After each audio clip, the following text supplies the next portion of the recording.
Hello guys, एक बार फिर से आपका स्वागत है वीएस वर्ल्ड पे। और मैथ्स हमने स्टार्ट की है। आई होप आप भी काफी हद तक एनर्जेटिक होंगे और तैयार होंगे मैथ्स पढ़ने के लिए। बिल्कुल बेसिक से हम लोग पढ़ने वाले हैं। कुछ हम अभी एडवांस पे नहीं जा रहे। जिन लोगों को डर लगता है, जिन लोगों को दिक्कत आती है, ये केवल उनके लिए क्लास है। ऐसा नहीं है कि बहुत ज्यादा महानुभावों के लिए क्लास है कि बहुत ज्यादा एडवांस उनको पढ़ना है। वो बातें आएंगी बाद में। मतलब अभी जो भी आप सीखना चाह रहे हो, जिनको भी एक्सपीरियंस नहीं है मैथ्स का, जो नए लोग हैं, ये केवल उनके लिए है। और ध्यान रखना कि सबसे पहले तो आपको कंपैरिजन नहीं करना उससे जो क्वेश्चंस बहुत जल्दी कर लेता है या काफी हद तक उसको चीजें आती हैं। तो किसी के भी 20 कदम की तुलना आपको आपके पहले कदम से नहीं करनी है। तो मैं जो आपके पास आया हूँ वो पहले कदम के लिए आया हूँ। आपका पहला कदम जब आप अपनाएंगे, जब आप 20वें कदम तक पहुंचेंगे, तो ये चीज आपको बिल्कुल भान लेनी है। काफी दिक्कतें आएंगी, धीरे धीरे आपको परेशानियां भी आएंगी, लेकिन वो क्या करना है, वो आपकी सीखने का हिस्सा होना चाहिए। ठीक है, तो आपको कभी भी अपने जो प्रिजर्वेंस है आपको बना के रखनी है। और जो मैथ्स अपन पढ़ेंगे, मेरा नाम आप सब लोग जानते ही हैं, और मैं एक विजार्ड नहीं हूँ, मैं मैथ्स का विजार्ड नहीं हूँ, ठीक है, लेकिन मैं टीचर हूँ। तो मैं टीचर की तरह आपको पढ़ा रहा हूँ ताकि मैं आपको समझा पाऊँ। ठीक है, तो आगे स्टार्ट करते हैं हम आज का लेक्चर।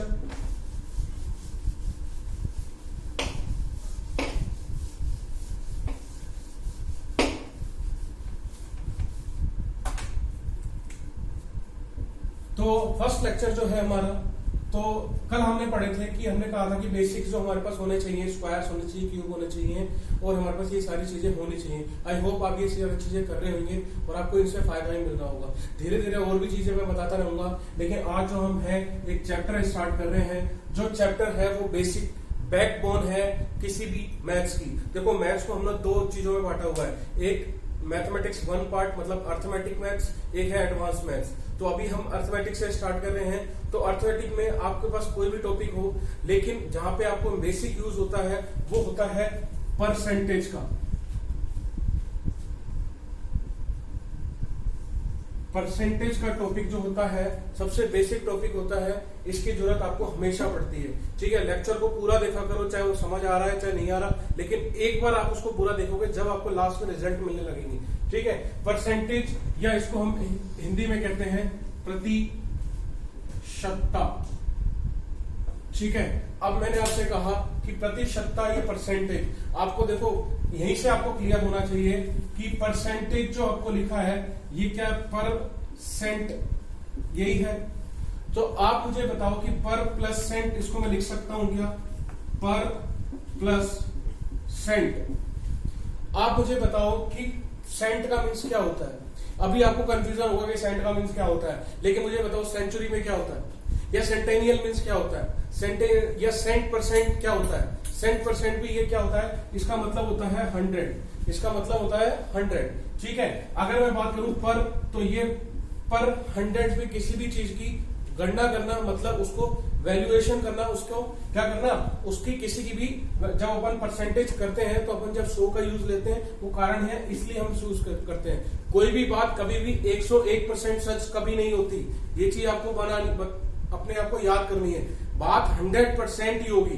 क्लियर? 101% वो हमारे इमोशंस होते हैं, कभी भी ध्यान रखना है। और अगर मैं हिंदी में बात करूं इसको, कि हिंदी में इसको क्या कहते हैं, तो हिंदी में होता है प्रतिशत। तो आप मुझे बताओ कि अगर इसको मैं संधि विच्छेद कर दूं तो क्या होगा? प्रति प्लस शत। ठीक है, तो प्रति का मतलब आपको पता है, और शत, तो शतक आपने सुना है, शतायु सुना है, तो शतक कब बनता है? जब 100 रन बन जाते हैं। तो ऐसी है कि यहाँ भी क्या है? 100।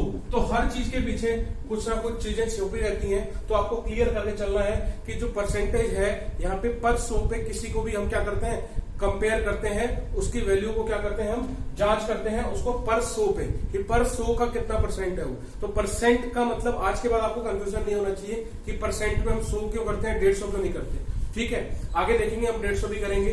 फिर जब हम क्या करेंगे, आगे परसेंटेज बात करेंगे, लेकिन परसेंटेज अगर पूछ रहा है वो, तो वो किस पे गणना होगी? 100 पे। क्लियर? आगे चलते हैं।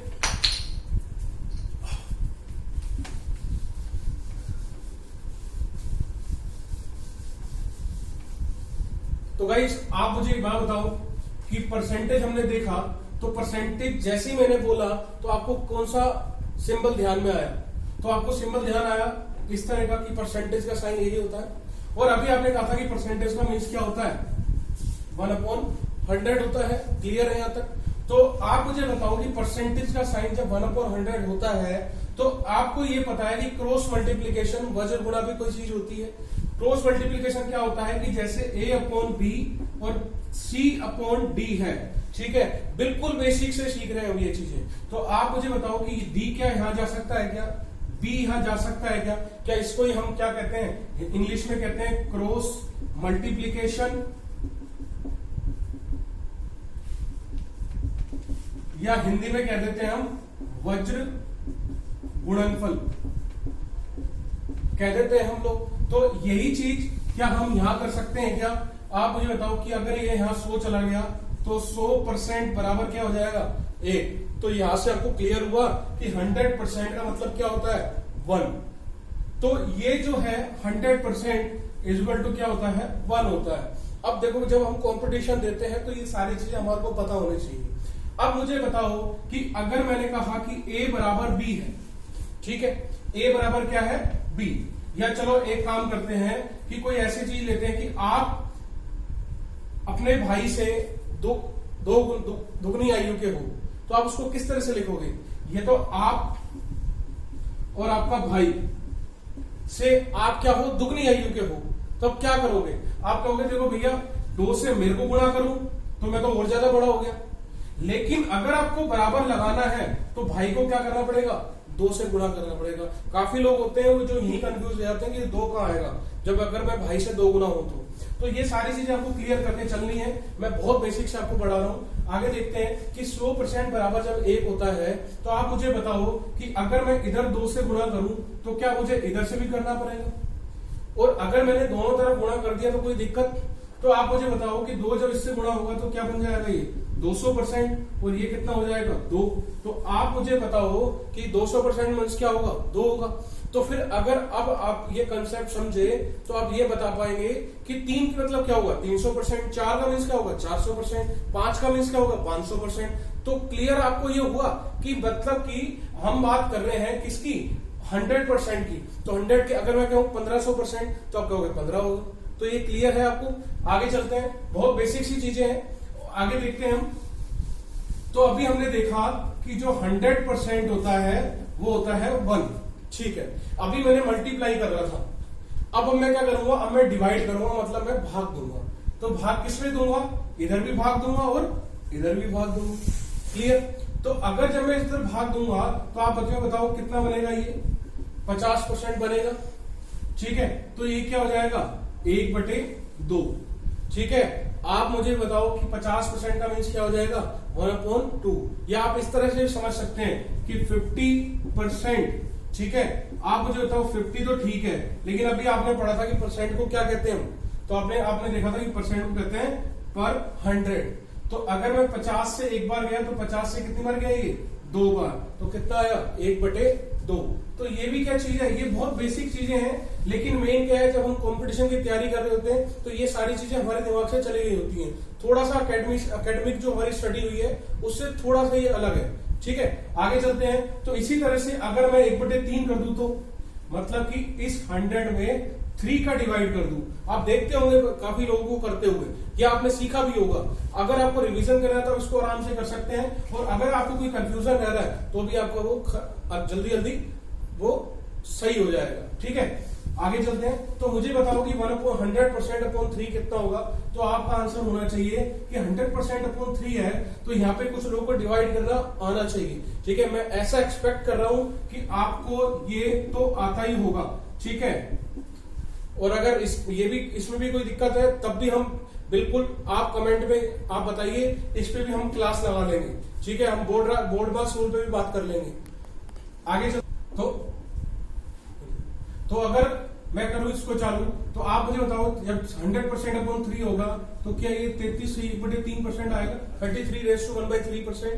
तो 33⁻⁻3% कितना हो जाएगा, 1/3। तो ये चीज आपको क्लियर करके चलनी है कि ये देखो 1/3 इसमें भी आ रहा है, 1/3 यहाँ भी आ रहा है। तो यहाँ से भी आपको आइडिया लग जाएगा। अभी स्टार्टिंग में आपको जब याद करने में जो दिक्कत आएगी वो आपको बिल्कुल याद नहीं करना, और मैं तो आपको चैलेंज कर रहा हूँ कि आप कोशिश करोगे याद ना रहे, ठीक है, फिर देखना आपको अपने जब क्वेश्चन करते रहेंगे अपने आप याद होता रहेगा। ये सारी एक्सपीरियंस मैं आपको साथ शेयर कर रहा हूं इसलिए। आगे देखते हैं कि अगर मैं कहूं कि 100% अपॉन 4, तो 100% अपॉन 4 कितना होगा, ये होगा कितना 25%, और 25% और इधर कितना हो जाएगा 1/4। ठीक है, इसी तरीके से होगा 1/5, तो 1/5 का मतलब क्या होगा कि आप 100 में किसका भाग दे रहे हैं, और तो इसके अपन एक टेबल बना लेते हैं पूरी। ये टेबल हमारे को जरूरी पता होनी चाहिए। तो आप देखेंगे कि 100% जो होना चाहिए वो होता है 1, और 50% जो होता है हमारे पास वो होता है 1/2, और हमारे पास कितना होता है 33/1/3% जो होता है वो 1/3। और अगर मैं बात करूं 1/4 की, तो ये होता है हमारे पास 25%। ये अगर 1/5 की बात करूं तो ये होता है हमारे पास 20%। ये होता है 1/6, तो ये होता है 16/2/3%। अगर मैं बात करूं 1/7 की, तो ये होता है हमारे पास 14/2/7%। लेकिन एक और चीज बताता हूं यहाँ पे, अभी तक तो क्वेश्चंस आते थे वो यही तक आते थे, ठीक है, अगर मैं 18 तक की बात करूं या 17 तक की बात करूं, लेकिन अभी कुछ क्वेश्चंस में अपडेशन होने लगा है, तो आपको भी अपडेट करना है अपने आप को।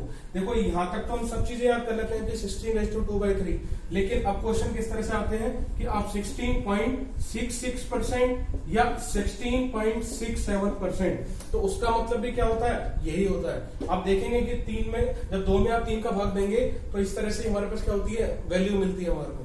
आगे देखते हैं 14/2/7। अब मुझे बताओगे इसका मतलब कितना होगा, तो इसका मतलब होगा 14.28%। क्लियर। अगर आप मुझे बताओ कि एक और आगे बात करते हैं 1/8, ठीक है, क्या है अर्थमेटिक। अर्थमेटिक यही है कि हमको क्वेश्चंस को अलग अलग तरीके से करना आना चाहिए। बहुत बेसिक क्लास इसलिए है कि आपको क्वेश्चंस को पता होना चाहिए। और इधर आप कैसे करेंगे, जब आपको ये चीजें पहले क्लियर होंगी कि हम इस रास्ते से भी जा सकते हैं, उस रास्ते से भी जा सकते हैं। जिस तरह से आपने कोई गाड़ी चलाना सीखी थी या बाइक चलाना सीखी थी, उसी तरीके से कि पहले शुरुआत में आपके जो कदम रहते थे बिल्कुल कॉन्शियस रहते थे आप, लेकिन जैसे ही आप सीख गए आपने क्या करा, आप आराम से चीजों को चला पाए। ठीक है, तो आगे देखते हैं 1/8। तो 1/8 कितना होगा, 1/8 होता है हमारे पास 12/1/2%। क्लियर। तो 12/1/2 कितना होगा 1/8 या 12.5%। अब इसको निकालने का एक दूसरा तरीका भी है। अगर मैं आपसे कहूं कि 1/2 का आधा कितना होगा, तो 1/2 का आधा कितना होगा। अब कुछ लोग कहेंगे 1 होगा या क्या होगा। तो आप मुझे बताओ किसी भी चीज का आधा करने के लिए क्या करते हैं। जैसे मैंने कहा कि 6 का आधा क्या होगा, तो आप कहेंगे 6 का आधा का मतलब होगा 6/2। तो क्या मैं इसको ऐसे लिख सकता हूं कि 6 गुना 1/2 लिख सकता हूं ये। तो मतलब 6 का आधा करने के लिए क्या होता है 6 × 1/2। तो इसी तरीके से तो यहां भी करना पड़ेगा आधा, यहां नियम थोड़ी बदल जाएंगे रूल। तो आप ये देखो कि इसका जब आधा करा तो कितना आया 1/4। तो 1/2 का आधा कितना होगा 1/4। तो इसी तरीके से अगर मैं कहूं कि 1/4 का आधा कितना होगा, तो आप कहेंगे 1/4 का आधा होगा 1/2 करा, तो ये कितना आया 1/8। और आप मुझे बताओ भी हमने पढ़ा था 1/4 का मीन्स क्या था 25%। तो 25% कितना होगा, तो का आधा, तो 25% का आधा होगा 12/1/2%। तो हम इस तरह से भी जा सकते हैं। क्लियर हो रहा है आपको, ठीक है, बताते रहना। आगे चलते हैं। ये 1/7 था, 14/2/7% या 14.28%। 1/8 की बात करते हैं तो 12/1/2% या 12.5%। अगर मैं बात करता हूं 1/9 की, तो 1/9 कितना होगा 30। अब मुझे बताओ कि 1/9 निकालना है, ठीक है। तो 1/9 क्या होगा 100% अपॉन 9, तो 100% अपॉन 9। ठीक है, ये मैं क्यों बता रहा हूं, क्योंकि आप यहाँ गलती कुछ करेंगे जो बिल्कुल बेसिक से स्टार्ट कर रहे हैं। तो आप मुझे बताओ जब 10 में आप 9 का भाग दोगे तो कितना आएगा 1 आएगा। दोबारा आप 10 में 9 का भाग दोगे तो कितना आएगा, फिर 1 आएगा, फिर कितना आएगा 1/9%। ठीक है, तो आपको दिखा कि हमने क्या करा कि 1/9 में क्या दिख रहा है हमारे को 1/9 दिख रहा है। ठीक है, 11 साथ में आ रहा है।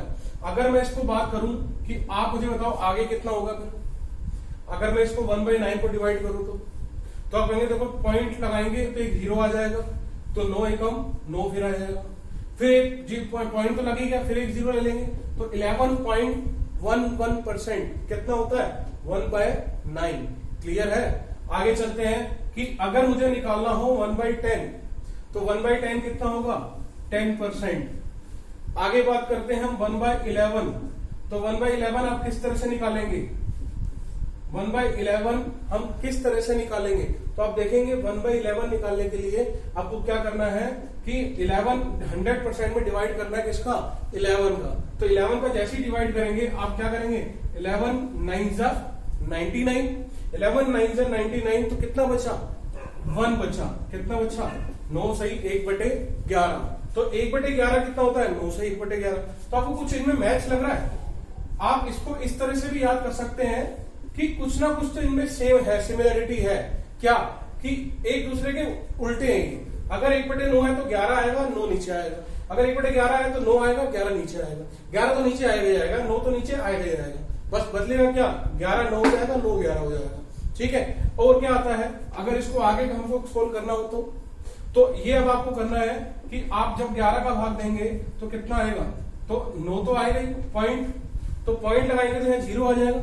लेकिन 10 में तो 11 का भाग जाता नहीं तो क्या करना पड़ेगा एक और 0 लेना पड़ेगा। फिर क्या बनेगा 100 बनेगा। फिर कितना बनेगा 9.09%। ये बहुत बेसिक चीजें हैं। इन पे ये भी अपन आगे क्वेश्चंस भी करेंगे। आपको मैं बताऊंगा कि इस पे एडवांस भी कैसे चलते हैं। मैं एकदम से एडवांस अभी स्टार्ट कर दूं तो आप सारे कंफ्यूज हो जाओगे जो स्टार्टिंग कर रहे हैं। इसलिए मैं सारी चीजें अभी नहीं कर रहा। 1/12 की बात आ रही है तो 1/12 कितना होगा तो आप कहोगे 1/6 का आधा। 1/6 कितना था 1/6 था 16 कितना था 2/3। तो आप मुझे बताओ इसका कितना होगा तो आप कहोगे 8/1/3। क्या क्लियर है। अगर आगे अगर इसको मैं डिटेल में बताऊं ये किस तरह से होगा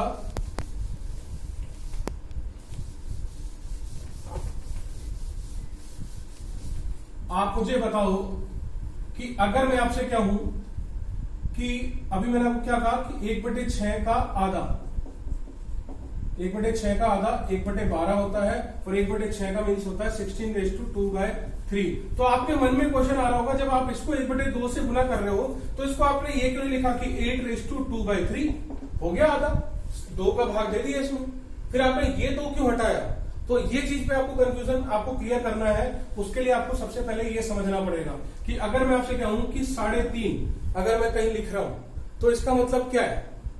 इसका मतलब क्या है मैं ये लिख सकता हूं कि 3 प्लस आधा क्या ये लिख सकता हूं। तो आप मुझे बताओ कि अगर a प्लस बी है और उसको मेरे को मल्टीप्लाई करना है c से तो क्या होगा।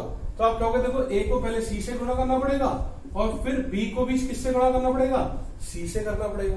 क्लियर ये चीज। तो यहां भी फिर ये नियम कैसे बदल जाएगा जब आपके सामने दिया हुआ है 16/2/3% को किससे मल्टीप्लाई करना है 1/2 से। तो आप कहेंगे देखो भाई क्या करना है इसको तो इस तरह से लिखो ना 16 प्लस 2/3 और मल्टीप्लाई किससे करोगे 1/2 से। तो जब आप मल्टीप्लाई करोगे तो ये आएगा अंदर तो 8 बनेगा प्लस 2/3 गुणा 1/2 तो 2 से 2 कटेगा कितना बचेगा 8 प्लस 1/3। ठीक है। अब मैं आपसे पूछता हूं जब इसको हम ये लिख सकते हैं तो इसको भी तो सीधा हम उसमें लिख सकते हैं फ्रैक्शन में ये प्लस हटा के रिवर्स भी तो जा सकता है कि अगर मैं कहूं कि 3.5 को ये 3 प्लस आधा लिख सकते हैं तो हम इसको भी तो ये लिख सकते हैं। इसी तरीके से मैंने इसको ये लिख दिया। तो क्लियर है आपको। तो आज के बाद ये कंसेप्ट ये बहुत छोटी छोटी चीजें हैं जहां हमारे को एग्जाम में जब हम शुरुआत कर रहे होते हैं ये सारी चीजों की जरूरत पड़ती है। ठीक है। आगे चलते हैं और ये फ्रैक्शन आपको अपने आप याद होने वाली है कोई दिक्कत नहीं है। और काफी लोगों के दिमाग में ये भी चल रहा है कि भैया अभी कोरोना आ गया पता नहीं कब वैकेंसी आएगी क्या होगा क्या नहीं। तो आप ये देखो कि क्या ऐसा आप प्रैक्टिकल मानते हैं कि वैकेंसी बिल्कुल नहीं आएगी। क्या ऐसा प्रैक्टिकल है या आज आप कुछ ऐसा कर रहे हैं जो आपका कल अच्छा कर सकता है। अगर ऐसा आप नहीं कर रहे तो आप अपना टाइम आज क्यों खराब कर रहे हैं। क्यों उसको आज कुछ ना कुछ सीखने में नहीं लगाते आप। भाई आज हम कोरोना के लिए हम बैठे हैं हम बार्बर के पास भी नहीं जा पा रहे मैं देखो आप तो क्या हो गया तो। लेकिन उसमें हम क्या कर सकते हैं सीख तो सकते हैं। ठीक है। मैं भी ये सोच के बैठ जाता कि चलो ठीक है बैठ जाते हैं लेकिन आपको भी नहीं बैठना और हर किसी को ये मोटिवेट करना है कि ये जो सिचुएशन है अभी ये जाने वाली है, ये आई है तो जाने भी वाली है, ठीक है। तो आपको अपनी तैयारी पूरी करनी है, आपको उस दिन का इंतजार नहीं करना जिस दिन एग्जाम होगा। उस दिन अगर ये सारी चीजें होने लग जाएंगी तो अगले दिन एग्जाम है और आज तैयारी कर रहे हो तो कोई फायदा नहीं होने वाला, आपको कंपटीशन में टाइम देना पड़ेगा, ठीक है। तो आप कैसे भी पढ़ो लेकिन आपको कंसिस्टेंसी बना के रखनी है। आगे चलते हैं। तो हमने पढ़ा 1/12 तक, 1/13 की बात करते हैं। तो अब काफी लोगों के दिमाग में ये आ रहा होगा भाई कहां तक याद करना पड़ेगा। देखो मैथ्स प्रैक्टिस है, आपको ये क्या है, एक तरह की रैट रेस है अभी तो, ठीक है। रैट रेस का मतलब जान देना कि चूहों की दौड़ है, आपको भगना है, ठीक है। तो आपको भगना है तो आप जीतेगा वही जिसमें ज्यादा कैपेबिलिटी होगी। तो मैं आपसे ये कहता हूं कि आप कम से कम कुछ आगे, एक कदम आगे तो बढ़ो। अगर मैं आपको यहां तक बता रहा हूं, इससे एक कदम और आगे बढ़ो आप, ठीक है। तो 1/13 की अगर बात करता हूं तो 1/13 कितना आएगा, 100% अपॉन 13 कितना आएगा, 7 क्योंकि 13 सत्ते कितना होता है, 91 हो जाता है, 9/13। और अगर और आगे चले जाते हैं तो 7.69% हो जाता है, ठीक है। आपको अंदाजा लगने लग जाएगा, देखो कि आपको अप्रोक्स आंसर भी निकाल सकते हो। अभी सिंप्लीफिकेशन वाले पढ़ेंगे इसमें अपन क्वेश्चन, जब ये कैसे यूज होंगे वही मैं आपको बताऊंगा। आगे चलते हैं कि 1/14, अब आप कहोगे 1/14 किसका आधा होता है, 1/7 का। 1/7 कितना था, 14/2/8, ठीक है। आप बैक में जाके देख सकते हैं वीडियो में। तो 14/2/7 था, तो ये कितना हो जाएगा, 7/1/7 हो जाएगा, तो जस्ट उसका आधा हो गया। और अगर वो था 14.28%, तो उसका आधा कितना होगा, 7.14% हो जाएगा। क्लियर है, आ रहा है समझ, ठीक है। आगे चलते हैं 1/15, तो 1/15 कितना आएगा, 6/2/3%। और अगर मैं इसको आगे करूं तो आपने पढ़ा था कि 2/3 कितना होता है, 2/3 कितना होता है, इससे पहले आपने पढ़ा था नहीं पढ़ा था, ठीक है, देखना आप पिछले वीडियो में जाके। तो 2/3 कितना होता है, 0.66%, लेकिन अपन इसको 6.67% भी कह सकते हैं क्योंकि ये 666 आगे तक जा रहा है, ठीक है। तो हम क्या कह सकते हैं, 6.67%। आगे चलते हैं 1/16, तो आप मुझे बताओ 1/16 किसका आधा होगा, 1/16 1/8 का आधा होगा, ठीक है। 1/8 कितना होता था, 12.5%, तो ये कितना हो जाएगा, 6/1/4%। क्यों, 12 का आधा 6 और 1/2 का आधा कितना होता है, 1/4। तो ये, और इसको हम आगे करें तो 6.25% भी हम इसको कह सकते हैं। तो दोस्तों ये देखो, ये कुछ चीजें थी। अभी रिसेंटली काफी सारे पेपर्स हुए हैं, काफी सारे एग्जाम हुए हैं, ऐसे क्वेश्चंस बहुत सारे आए हैं, ठीक है। तो आपको ये डेसिमल पे जरूर पकड़ बनानी है। ये डेसिमल जो है एसएससी में भी इस तरह के क्वेश्चन आते हैं और स्टेट लेवल के एग्जाम में भी उस तरह के क्वेश्चन आते हैं। तो इस पे आपको बेसिक को पकड़ बनानी है, आपको इसकी प्रैक्टिस करनी है। आगे चलेंगे हम। अब इनका जो हमने पढ़े हैं ये सारी चीजें, इनका फायदा क्या होने वाला है, इनका फायदा क्या होने वाला है वो अपन बात करते हैं। तो अगर मैं आपको क्या हूं कि व्हाट इज द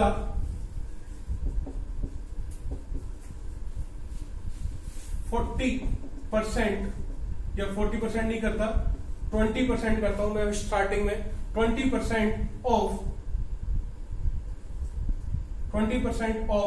240, ठीक है। मैंने क्वेश्चन लिखा तो आप क्या हो गए, देखो भैया 20% का मीन्स होता है 1/5, ऑफ का मीन्स होता है मल्टीप्लाई, इसका मतलब कितना होता है 240। तो आप डायरेक्ट आंसर निकाल पाएंगे कि यार इसका तो 1/5 करना है, तो 5 चौके 20, 5 अठे 40। तो इस तरह से आपकी क्या हुई, कैलकुलेशन इजी हो गई। क्लियर है। अगर मैं आपको कहूं कि 16/2/3% ऑफ 25% ऑफ 8/1/3% ऑफ, मैं एक मिनट ऑफ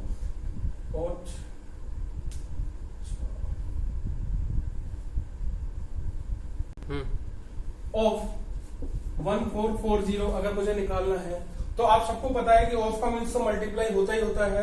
तो यहाँ पे क्या होगा, इसका मतलब कितना होगा 1/6, इसका मतलब कितना होगा 1/4, इसका मतलब कितना होगा, इसका मतलब होगा 1/12, और हमारे पास आ गया 1440। तो आप मुझे बताओ क्या इसको इससे काट सकते हो? 12 का स्क्वायर कितना होता है? अब आप कह रहे होंगे कि शुरुआत जब हमने मैंने आपको बताया था कि स्क्वायर का ऐसा मतलब नहीं है कि आपके एग्जाम में स्क्वायर पूछने वाला है, वो स्क्वायर आपकी कैलकुलेशन बढ़ा रहे हैं। देखो जैसे यहाँ कि 12 144 तो कितना आया 120, ठीक है, और 6 चौके 24 और 24 पंजे 120, तो आंसर कितना आया 5। तो आपको मेन कैलकुलेशन पे बात करनी है। तो ये जो आज हमने पढ़ा है ना, ये इस पे आपको मेहनत करनी है, ठीक है। ये सारी चीजें आपको कल में, अब जो नेक्स्ट क्लास आने वाली है, धीरे धीरे हम अपना लेवल बढ़ाएंगे, लेकिन सबसे पहले बेसिक क्लास थी, इस पे आपको पहले मजबूती लेके आनी है। बहुत छोटी छोटी क्लास स्टार्टिंग में आ रही है, धीरे धीरे हम इसको बड़ा करते चलेंगे। तो ये जो आज हमने पढ़ा है परसेंटेज का फर्स्ट, एक बहुत बेसिक सी चीजें पढ़ी है जो पढ़ना बहुत जरूरी थी। आगे हम दोबारा मिलेंगे कल, और आप इस पे मेहनत कीजिए, और आगे जो आप चाहते हैं कि आपके कोई दोस्त या सगे संबंधी जो भी हैं वो भी ये चीजें सीखें, उनके भी आप इस तरह से शेयर कर सकते हैं और चैनल को सब्सक्राइब कर सकते हैं। Thank you.